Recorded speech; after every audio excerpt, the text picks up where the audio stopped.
महमूद खलील को आजाद करो, फलस्तीनी समर्थक की रिहाई के लिए कोलंबिया यूनिवर्सिटी में नारेबाजी, ट्रंप के खिलाफ उतरे छात्र। कोलंबिया यूनिवर्सिटी के फलस्तीनी समर्थक छात्र को पिछले दिनों हिरासत में लिया गया था, जिसके बाद से लगातार वहां विरोध प्रदर्शन जारी है। इस बीच एक कार्यक्रम के दौरान प्रतिष्ठित न्यूयॉर्क सिटी स्कूल की अंतरिम अध्यक्ष क्लेयर शिपमैन ने मंच संभाला तो छात्रों ने शर्म आनी चाहिए जैसे नारे लगाए और विरोध जताया। गाजा में हिंसा समाप्त करने के लिए पिछले 18 महीनों से कोलंबिया यूनिवर्सिटी में विरोध प्रदर्शन होता रहा है। इसी को लेकर हाल ही में ट्रंप प्रशासन ने फलस्तीन समर्थक प्रदर्शनकारी छात्रों को गिरफ्तार किया गया था। क्यों हिरासत में लिया गया खलील? गाजा में इजरायल के युद्ध के खिलाफ राष्ट्रव्यापी कैंपस विरोध के सबसे प्रमुख नेताओं में से एक खलील को उनके कैंपस एक्टिविज्म के बाद अमेरिकी अधिकारियों ने 2 महीने पहले हिरासत में लिया था।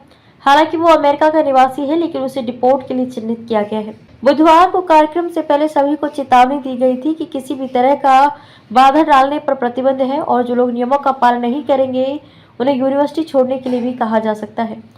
छात्रों ने लगाए खलील को आजाद करो के नारे, लेकिन ये चेतावनी भी काम नहीं आई और विरोध कर रहे छात्रों ने महमूद को आजाद करो के नारे लगाए। कुछ छात्रों ने विरोध करने के लिए ग्रेजुएशन कैप की जगह केफिये पहना, जो फलस्तीनी हिंसा के विरोध का एक प्रतीक है। स्नातक कार्यक्रम में आए शिपमैन ने 16,000 नए स्नातकों को बधाई दी और इस दौरान उन्होंने ट्रंप प्रशासन पर निशाना भी साधा। उन्होंने कहा, हमारा ये दृढ़ विश्वास है कि हमारे अंतर्राष्ट्रीय छात्रों को भी बाकी सभी की तरह बोलने की स्वतंत्रता का समान अधिकार है। शिपमैन ने कहा, छात्रों की बोलने की स्वतंत्रता के समान अधिकार का प्रयोग करने के लिए सरकार द्वारा निशाना नहीं जा सकता है। मैं जानती हूँ कि हमारे बहुत सारे स्नातक महमूद खलील को हिरासत में लेने पर विरोध जता रहे हैं।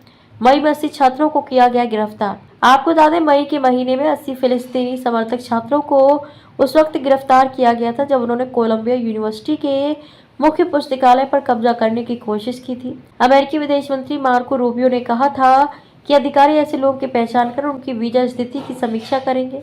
खलील महमूद को 2 महीने पहले गिरफ्तार किया गया था। उसे लुइसियाना के एक हिरासत केंद्र में रखा गया है। फलस्तीनी आतंकवादी समूह हमास का समर्थन करने के आरोपों के बीच खलील को निर्वासन का भी सामना करना पड़ सकता है। 2024 के वसंत में कोलंबिया विश्वविद्यालय में गाजा युद्ध के विरोध प्रदर्शन के दौरान एक प्रमुख व्यक्ति महमूद खलील ने ट्रंप प्रशासन द्वारा गिरफ्तार किए जाने और उन्हें निर्वासित करने के बाद वैश्विक ध्यान आकर्षित किया है। इस मामले में कॉलेज परिसरों में अभिव्यक्ति की स्वतंत्रता तथा अमेरिका के स्थायी निवासी को निर्वासित करने की कानूनी प्रक्रिया पर प्रश्न उठा दिए हैं।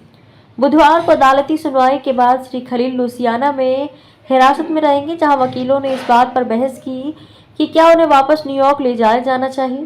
सीरिया में जन्मे कोलंबिया स्नातक के आव्रजन एजेंटों द्वारा गिरफ्तारी को राष्ट्रपति डोनाल्ड ट्रंप के उस वादे से जोड़ा गया है जिसमें उन्होंने उन छात्र प्रदर्शनकारियों पर कार्रवाई करने का वादा किया था जिन पर उन्होंने गैर अमेरिकी गतिविधि का आरोप लगाया था। ट्रंप ने बार बार आरोप लगाया कि श्री खलील सहित फिलिस्तीन समर्थक कार्यकर्ता हमास का समर्थन करते हैं, जिसे अमेरिका ने आतंकवादी संगठन घोषित किया है।